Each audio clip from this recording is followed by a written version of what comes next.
पांडे आप सभी का शाश्वत सनातन संस्कृति में बहुत बहुत स्वागत करता हूँ।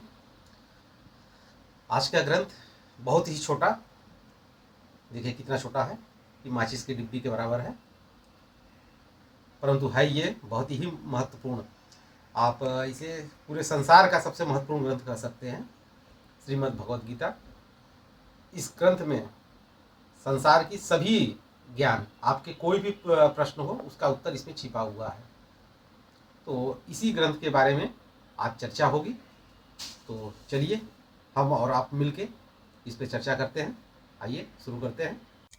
श्री हरि बंधुओं, प्रस्तुत पुस्तक श्रीमद् भगवद गीता पे ये दोनों ग्रंथ हैं, लेकिन आप देख पा रहे होंगे बहुत छोटे, जितनी बड़ी हमारी माचिस की डिबिया होती है उस आकार के ये ग्रंथ हैं। और ये दोनों ग्रंथ एक ही हैं। ये बहुत पुराना है, पहले ऐसे आता था, अभी वर्तमान समय में आकार प्रकार कुछ इस प्रकार हो गया है।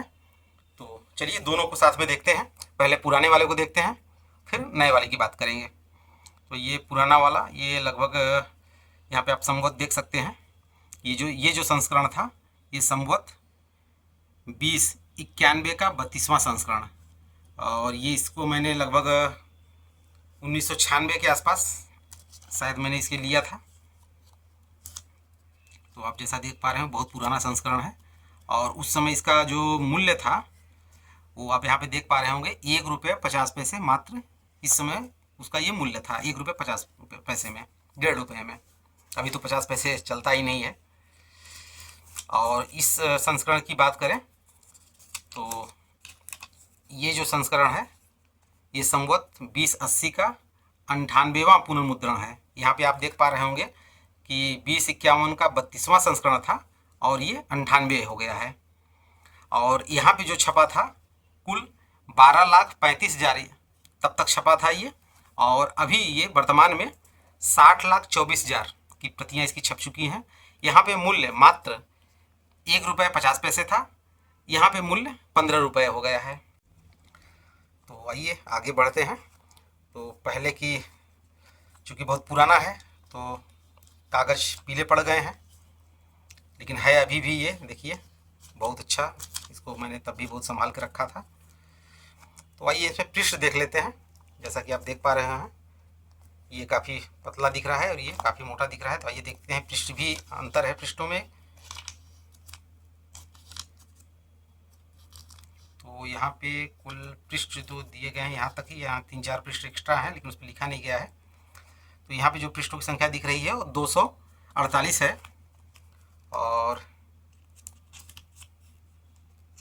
यहाँ पे जो पृष्ठों की संख्या है वो भी 248 है। आप जैसा देख पा रहे होंगे कि दोनों में बराबर ही पृष्ठ हैं, और यहाँ पे भी ये कुछ अतिरिक्त पृष्ठ हैं, यहाँ पे भी कुछ ये अतिरिक्त पृष्ठ हैं। इनको लेके ये 256 हो जाता है। और अगर इसको भी मैं देखूँ तो 48, 49, 50, 51, 52, 53, 54 और 55, 56। तो इतने सालों बाद भी गीता प्रश्न पृष्ठों की संख्या वही रखी है, न तो बढ़ा है और न घटा है। अंत में यहाँ पे आप देख पा रहे होंगे गीता प्रेस गोरखपुर का यहाँ पे एक लोगो दे दिया गया, उस समय नहीं दिया गया था। और यहाँ पे जो हार्ड कवर लगा है ये मोटे गत्ते का, और इस पर एक बढ़िया कागज़ चिपकाया गया है। और ये जो था तो गत्ते का तो नहीं है, मोटे कागज़ पे ही कपड़े को चिपका के यहाँ पे आप जैसा कि देख पा रहे होंगे, मैं और पास में ले आता हूँ, श्रीमद् भगवद गीता, यहाँ पे श्री हरि और श्रीमद् भगवद गीता लिखा हुआ है। और अंतिम में चूँकि इस पर ये ख़राब हो रहा था तो मैंने एक प्लास्टिक का कवर लगा दिया है, इसलिए थोड़ा सा दिखने में होता है कि साफ न दिख रहा हो। यहाँ पे मिलने का पता गीता प्रेस लिखा हुआ है, और इसमें तो आप साफ साफ देख ही पा रहे होंगे। तो आइए कोड की बात शायद नहीं हुआ था, पुस्तक की कोड को देख लेते हैं। इसका जो कोड संख्या है इसमें कहीं दिख नहीं रहा है मुझे, यहाँ पे कोड संख्या तो नहीं दिख रही है। उस समय तक इसमें कोड संख्या कहीं नहीं दिया गया है, यानी उस समय इसका कोड संख्या नहीं हुआ था। और लेकिन इसमें जो है इसमें कोड संख्या दिया गया है 1392। तो इसमें कोड संख्या नहीं है, इसमें कोड संख्या दिया गया है, लेकिन ग्रंथ वही है। आइए इसके अंदर अब चलते हैं और देखते हैं क्या क्या है। तो ग्रंथ शुरू होता है, यहाँ पे करन्यास दिया गया है, हृदय न्यास दिया गया है, इसके अंदर आइए देखते हैं। यहाँ पे भी करन्यास, चूंकि पृष्ठों की संख्या वही है तो सब चीज़ें बराबर ही दी गई हैं। फिर हृदय न्यास से है और फिर आगे इस तरह से बढ़ रहा है और इसमें भी उसी प्रकार का दिया गया है। और यहाँ पे गीतापुर गोरखपुर जैसे पहले देख सकते होंगे इस प्रकार का लोगो बना होता था और अभी जाके कुछ इस तरह से बना है। तो इतने सालों में, करीब 20 से 25 सालों में, 25 सालों में कुछ थोड़ा सा ये बदलाव आया है। और फिर यहाँ से ओम श्री परमात्मा नमः, श्रीमद् भगवत गीता प्रथम अध्याय धृतराष्ट्रवाद से ये शुरू हो जाता है। और सिर्फ मूल संस्कृत श्लोक ही दिए गए हैं दोनों में, हिंदी अनुवाद नहीं है, क्योंकि इतना छोटे पुस्तक में हिंदी अनुवाद संभव नहीं होता, तो सिर्फ मूल दे दिया गया है। और ये जो पुरानी वाली पुस्तक है, ग्रंथ है, उसमें अंतिम पृष्ठों में ये आरती दिया गया है, गीता जी की आरती दी गई है। और अंत में कुछ चीज़ें लिखी गई हैं, उसको देखते हैं। मनुष्यों की प्रकृति, बुद्धि, इंद्रियां भिन्न भिन्न होने से उनके आचरण भी भिन्न भिन्न होते हैं। ऐसे उन विभिन्न मनुष्यों के पुण्य पाप रूप आचरणों के अनुसार यथा योग्य सुख दुख का भुगतान भी जड़ प्रकृति का काम नहीं हो सकता। अतः उसका फलदाता भी कोई बुद्धि का महान सागर चेतन ही होना चाहिए और वह एकमात्र परमात्मा है। तो महत्वपूर्ण शिक्षा नामक पुस्तक से एक पुस्तक है, उसमें ये बातें लिखी गई हैं। तो उस पुस्तक का एक यहाँ पे अंश दिया गया है, हमको लगता है कि ये भी किसी पुस्तक का ही अंश है। हाँ, यहाँ पे दिया गया है, गृहस्थ से कैसे बचें, महापाप से बचो, संतान का कर्तव्य सहित ये पुस्तकें पॉकेट साइज में प्राप्त हैं। अर्थात ये यहाँ पे भी लिखा गया है, गृहस्थ को चाहिए कि वह धन कमाने की अपेक्षा बच्चों के चरित्र का ज़्यादा ख्याल रखे, क्योंकि कमाए हुए धन को बच्चे ही काम में लेंगे। अगर बच्चे बिगड़ जाएंगे तो धन उनको और ज़्यादा बिगाड़ेगा। इस विषय में अच्छे पुरुषों का कहना है, पूत सपूत तो क्यों धन संचय, पूत कपूत तो क्यों धन संचय। बात भी सही है कि यदि पूत सपूत अगर अच्छा है तो फिर धन का संचय क्यों, वो खुद ही उससे आप जितना संचय करेंगे उससे ज़्यादा वो संचय कर लेगा।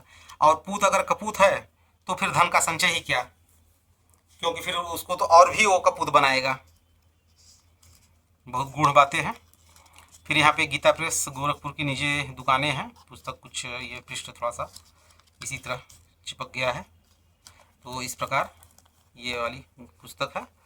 और इस पुस्तक के अंत में देखते हैं, यहाँ पे श्रीमद् भगवद गीता का ये 18 अध्याय यहाँ पे समाप्त होता है। उसके बाद यहाँ पे आरती दिया गया है।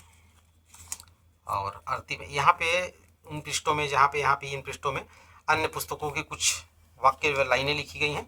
यहाँ पे एक गजल गीता यहाँ पे दी गई है, ये पृष्ठ चिपक गया है। तो यहाँ पे गजल गीता यहाँ पे दिया गया है और इसी के साथ ये समाप्त हो जाता है। तो इस प्रकार ये दोनों पुस्तकें हैं, बहुत ही छोटे आकार में हैं, आराम से आप जेब में पॉकेट में रख सकते हैं। तो जो वैष्णव मत के हैं, जो निरंतर हरि जाप करते हैं, उनके लिए ये छोटी पुस्तकें बहुत अच्छे हैं। ये पुस्तकें आप अपने बच्चों को उपहार में दे सकते हैं।